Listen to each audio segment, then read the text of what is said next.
So what's up mga kabonsai? Ito nga pala yung first workshop vlog natin sa ating channel. So workshop natin tong bayabas.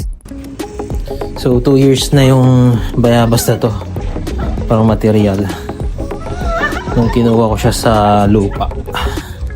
And meron siyang mga first wiring na. So ngayon magse-set back tayo. Putulin natin yan. Yan. So yan yung front niya. Set back natin yun sa taas para magkaroon siya ng tapering. Set back natin yung sa apex niya. Yan, kasi masyado siyang mahaba.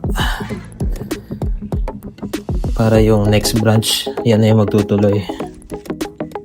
Yan, pinutol na natin. So, yan yung back branch.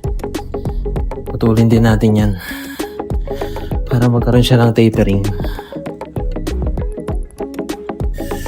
Yan, next, wiring na natin.